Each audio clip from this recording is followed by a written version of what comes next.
What is a supernatural event that happened in your life that just cannot be explained? Woke up to a weird feeling, and saw an opaque silhouette of a little boy standing on the other side of the apartment facing me. I turned on my light and it was gone.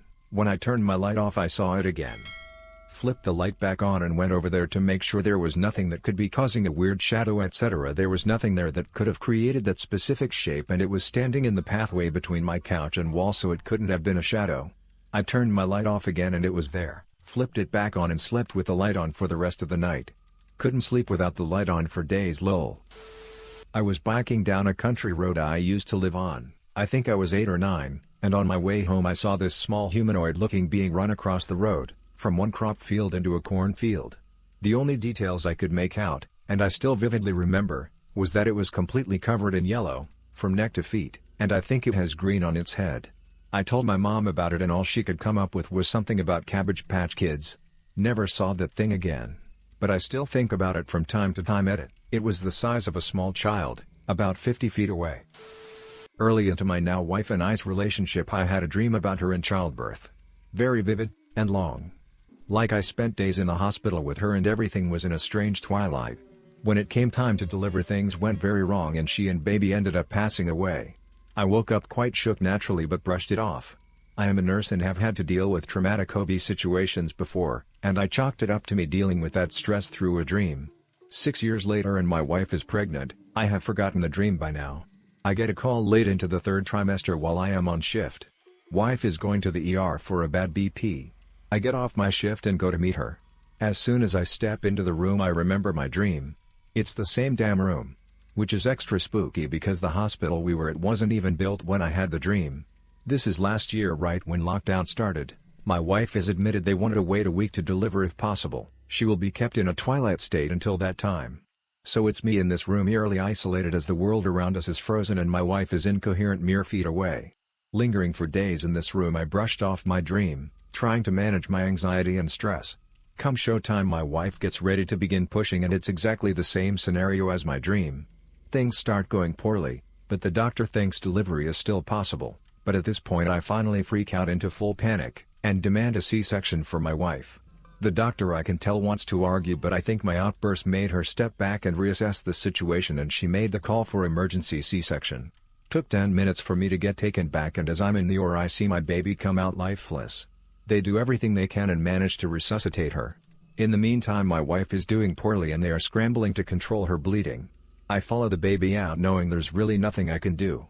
Baby gets life flighted to another hospital, but before we go I see my wife stable and headed to the ICU. Both my wife and baby are critical but alive. Today they are both thriving and my baby is 16 months and just a tornado of energy.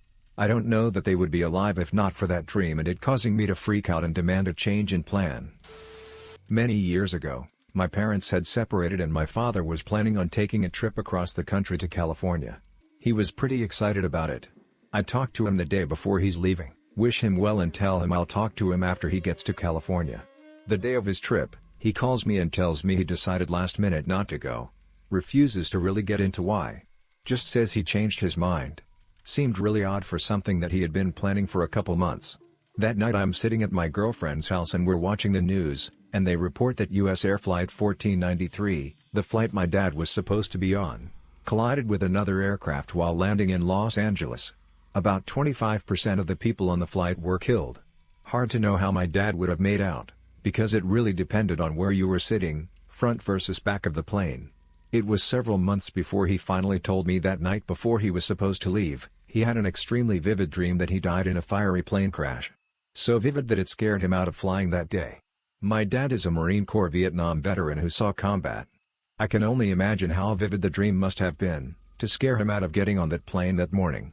Edit. Believe it or not I've never actually watched Final Destination. Now I have to see it. The night my friend took his own life I had a sudden urge to call him. I'm in Canada and he was in Atlanta at the time. I didn't call because I was out partying with friends and got the news the next day when I woke up. I feel like I missed the chance to save a friend but my dad says it was him letting me know he was gone but was going to be okay. I'm sorry I didn't reach out bud. I regret it all the time. I shared this story a few times on Reddit but no one seems to care. I just wish I could show people firsthand how bizarre it really was. There's this place in my hometown called Old Town. which is an area they had to evacuate because a mine was there and it made the area unsafe due to sinkholes and whatnot. I was in a class in middle school called Environmental Adventures where you did outdoor stuff, and we went to Old Town to do some geocaching. While the class was walking, we saw an old lady on a rocking chair on a concrete foundation where a house used to be. She was dressed like an old-timey old lady like Muriel from Courage the Cowardly Dog. She was rocking back and forth, talking to herself while she stared into the woods, not looking at us once. We found the geocache a little down the road, turned around, and her in the rocking chair disappeared. There was no way that she could have got away that fast toting a rocking chair without us seeing her. We were only at the geocache for like 5 minutes. Confused everybody. Weirdest shit ever. My son, now 10, was 4 and was able to name my grandmother, by name, by a picture of her when she was in her 20s that was in storage that my mom and I were going through. She died before my wife and I even met. He said she was the lady who taught him how to do his silly laugh. Context: his silly laugh, as we called it, was a laugh that sounded just like my grandmother's. The reason it was so specific and silly was that my grandmother had a brain aneurysm when my mom was in her teens. It paralyzed the left of her body, including vocal cords and lips, and gave her a very distinct and odd-sounding laugh. I was out with my parents, and it was late coming back home. At around 2:30 a.m. we were at a traffic light. A homeless guy comes and knocks on the window of the seat where my mother was sitting. As she rolled down the window to give him money, he said, "Check what is happening at your brother's house." He proceeded to take the money and walked away. Probably thinking that he was a bit crazy in the head, we didn't bother and went home. Next morning Mom gets a call from her brother's wife. He had a heart attack. At 2:30 a.m. I have quite a few actually. But one that happened pretty recently stands out. I grew up in a very rural area. Mostly crop farms everywhere. About a mile from my parents' house, there was this old abandoned farmhouse that all the area kids said was haunted. They would sneak into the house after dark, all the typical stupid kid crap, but I believe there are things in this world better left alone and never went. Years pass, the house fell into disrepair and was eventually torn down, leaving an old weathered barn. Well, I make a little side money selling photos of abandoned places, so I wanted to take a picture of the barn. I parked on the road and was walking up the drive. I made it about 10 feet before I just could not walk any further. My feet wouldn't move forward, my adrenaline spiked and I burst into tears. So I turned back and ran to my car. I didn't feel safe until I got past a nearby creek you have to cross to get there. I let it go, but a few months later we had to drive past the property after having Christmas dinner with my parents and there was a creature standing in the drive. It reminded me of the fawn from Pan's Labyrinth, just super tall with a wide head and horns or antlers, but the eyes were more on the side of the head. Again adrenaline kicked in and I burst into tears, but I was trying to keep it together because I didn't want to freak out my kids. My husband asked if I was okay. I just said, "You saw that right?" "Yep." "Was it human?" "Nope." I refused to drive that road ever again. I live in a city and my brother lives in another city that is around 1,000 kilometers away. He visits sometimes but not quite often. On an average of once every 2 years. On one day around 7 years ago I was sleeping on the couch in the living room at my apartment. I woke up suddenly with my brother sitting just beside me and I was shocked/surprised, started greeting him and asking him about how is he doing and what pleasant surprise it was. Next thing I realized that this was a dream as the doorbell was ringing, which woke me. Went to open the door and guess what? It was my brother who came to surprise us. This literally had me speechless. Don't have any explanation and I think sometimes you don't need to have one. When I was a kid, about 10-12ish, I was carrying a load of laundry upstairs home alone while Mom was out doing errands. We have this weird carpet runner over our hardwood stairs that's only really attached at the top of the flight but otherwise not fitted or secured to each individual stair, so naturally I step on an air bubble of carpet with my vision obscured by the laundry and fall backwards while bear hugging a bunch of blankets. I specifically remember thinking, oh well, guess I'm about to die, while almost airborne with just my big toe left on the carpet when I felt two hands, one on either side of my shoulder blades, give me a firm shove that launched me back up on the step and diagonally against the stair rail. I assumed Mom somehow silently came back early without announcing herself and turned around to thank her while still clinging to the railing, but no one was there. I scurried upstairs to put my things down while calling her name and walked the house afterwards to check if any doors were unlocked or if her car was there. I finally resorted to calling her cell where she told me she was hitting up a few more stores. It still feels like there's a presence on that stairwell, like someone's watching, but in a protective way rather than sinisterly. Edit. Thanks for all the awards. I'll have to holler to the stairway ghost and let it know the internet loves it. We had a stair ghost too. When my mom was heavily pregnant, she used to sit in front of the fire in the den with the dogs at her feet. One night, both dogs jerked awake and proceeded to watch someone climb the spiral staircase, but nobody was there. She's pretty sure it was her mom, checking that our bedroom, twins, yay, was ready for us coming. Because the dogs were calm and she said she just felt this really reassuring presence. Fast forward 6-ish years and I woke up one night to find my mom sitting at the end of my bed and basically running a soothing hand up and down my leg. Said to her the next day that it was really nice, or something along those lines. I was young, and she was absolutely terrified because she didn't come into her room. My mom is the spitting image of her mom, so I'm guessing it was my gran soothing me back to sleep. Working as night security for a small office at a sanitation plant. Building was a single entrance and you had to check in at the security station to get in, or out. A worker shows up and checks in saying he needs to take care of a few things and grab some stuff. So I check in his ID and flip a few lights for him, then go back about my business. Fast forward a few hours and my shift is about to end. I still haven't seen the guy come back. So I go patrol the building to find him and literally can't find him anywhere. He's not in any of the areas I turned lights on for him, no other lights are on, and he's not in any other rooms. I stop by security to see if we just missed each other and he's trying to leave, but nobody is there. I do a second patrol and still no signs. At this point I went to check cameras to see where he went, but he's not on a single camera except the one covering the entrance and security station.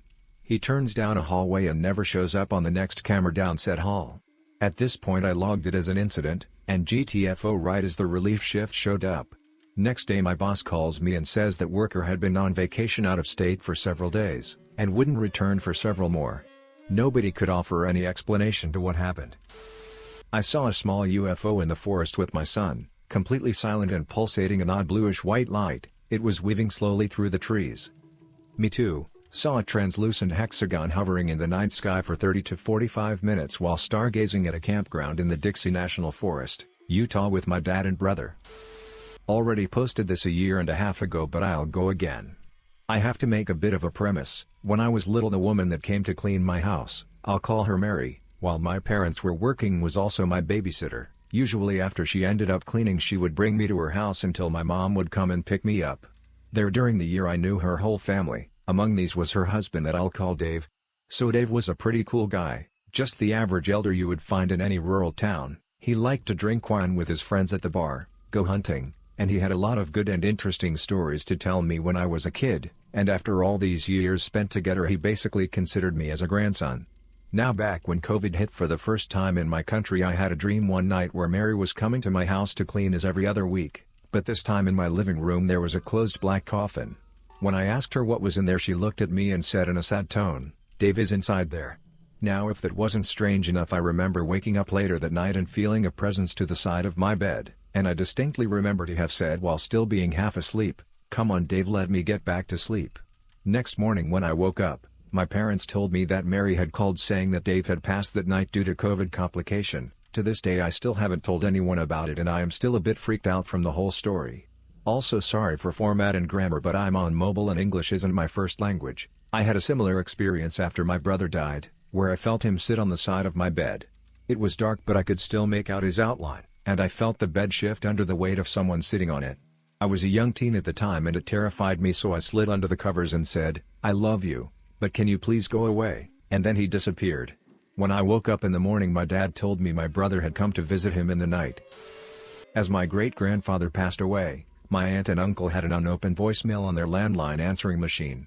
As they listened to the voicemail, it sounded exactly like my great-grandpa saying "God help me" before it faded off. The thing that trips me out the most is how my aunt and uncle requested a log of their incoming/outgoing calls, and there were no calls logged in that time frame. I've heard the voicemail. So bananas. My siblings and I all had the same dream on the same night a year ago. It was exactly 1 year after my mom died and we all had a dream about her, and she was in the same place and was speaking to us. She reassured us that she was okay and she was with her mom and my dead siblings and that her dad is in the bad place. The next day we all realized we had the same dream. We even all independently drew a picture of the place we saw her and wrote down the name of the place it resembled. Most of my siblings took that as an actual message from my mom, but my youngest sister and I like to believe that we have all developed some freaky hive mind low-level telepathy lol. Was in college walking to class. Went to cross a busy street and a hand grabbed my shoulder, quite hard, and stopped me.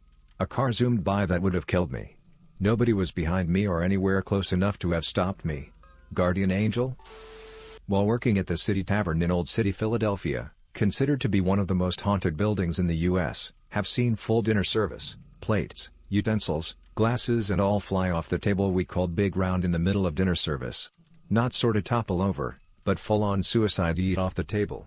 Personally, I have witnessed this occur twice, with one of the times being a slower dinner service with nobody seated at the round, but it happened often enough that every server, and even a few customers came to expect it from time to time. I'm sure there is a logical explanation for it occurring. Maybe a really specific vibration from the subway was my best guess. Except the train doesn't go below the historic district. When opening, the building would sometimes sound like many people were in it, even when we knew it was only a few of us there. Place is huge, and lots of stairwells, dumb waiters, so I guess it's a trick of acoustics? Weird icy drafts out of nowhere, shifting furniture, etc. Every haunted house cliché seems to just naturally occur in the place. Ask anyone who ever worked there, the place is straight up spooky at times. Sadly, Chef Walter Stabe, the last proprietor, had to close the place due to COVID-19 and will not be reopening. This is only the second time the place has closed in its 250-year history. When I was going to my family's home, I got in an SUV going down the road. This was in Bangladesh at the time, and after taking the SUV, the next 2 hours would be a highway going down a forest. I was sitting shotgun, and along the highway there was an old man walking down the highway.